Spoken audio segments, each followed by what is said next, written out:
There was one soldier from another NATO country who did not come back to his family. From the Netherlands, from Denmark, particularly from other countries.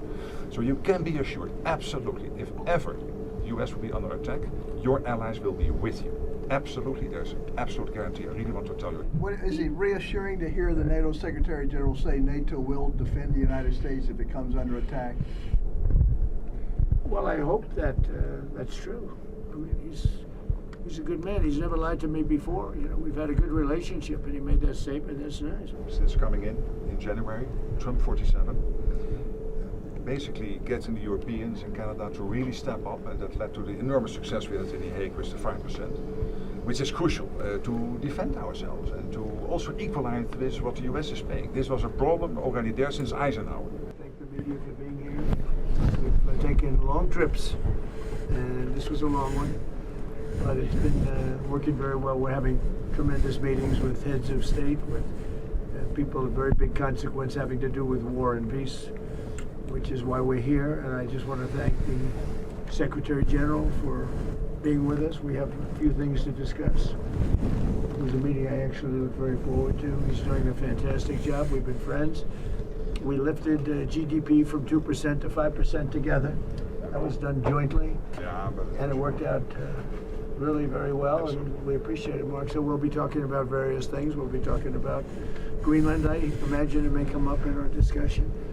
And but I think the trip has been amazing so far. It's been amazing.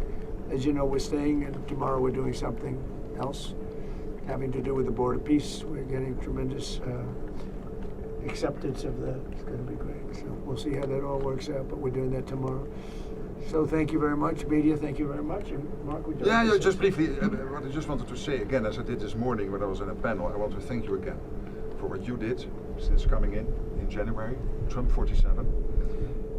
Basically getting the Europeans and Canada to really step up, and that led to the enormous success we had in The Hague with the 5%, which is crucial to defend ourselves and to also equalize with what the US is paying. This was a problem already there since Eisenhower. I always tell the Europeans, you're completely committed to NATO, but there is also that one irritant, and it is this factor, that the Europeans were not paying the same as the US was paying. And we solved it, and this is crucial also because we need the money to protect ourselves. There's one thing I heard you say yesterday and today, you were not absolutely sure that the Europeans would come to the rescue of the US if you will be attacked. Let me tell you, they will. And they did in Afghanistan, as you know, for every American who paid the ultimate, for every 2 Americans who paid the ultimate price, there was one soldier from another NATO country who did not come back to his family. From the Netherlands, from Denmark, particularly from other countries. So you can be assured, absolutely, if ever the US will be under attack, your allies will be with you. Absolutely, there's an absolute guarantee. I really want to tell you this because this is important. It pains me if you think it is not. And under your leadership, this alliance is stronger than ever. Thank you very much. It's a great compliment. Any questions? Mr. President, the Danish foreign minister rejected your call to negotiate on Greenland. What will those... I didn't call him. No, sorry. The Danish foreign minister rejected what you said in your speech that you were hoping to negotiate to acquire Greenland, essentially saying that this is not something that they are willing to discuss. So what will those negotiations look like? Well, they didn't tell me that, so when they tell me, because I don't like getting it secondhand. If he wants to tell me, he'll tell me that to my face. And when will you be discussing this? I have no idea. When you said you would be discussing it with this man right here. Mr. President, he's frankly more important. Mr. President, when you said you would remember if Denmark did not agree to a deal on Greenland, what did you mean? What are the consequences? You'll have to figure that out for yourself. You're a smart guy. Mr. President, do you see a price for Greenland that's reasonable? I could see that, yeah.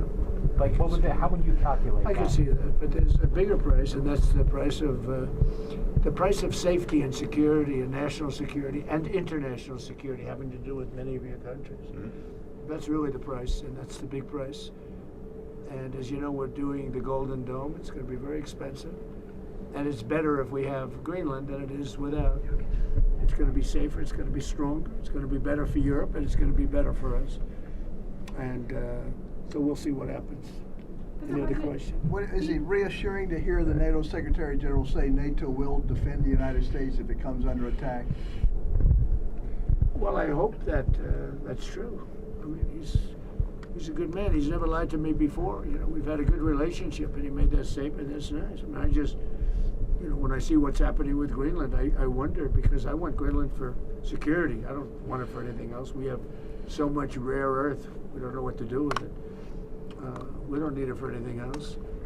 And in terms of Greenland, you know, you have to go 25 feet down through ice to get it. It's not something that a lot of people are going to do or want to do.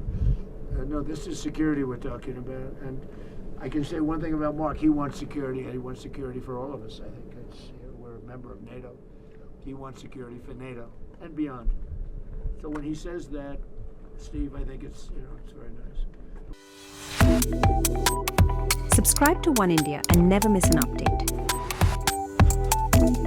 Download the One India app now.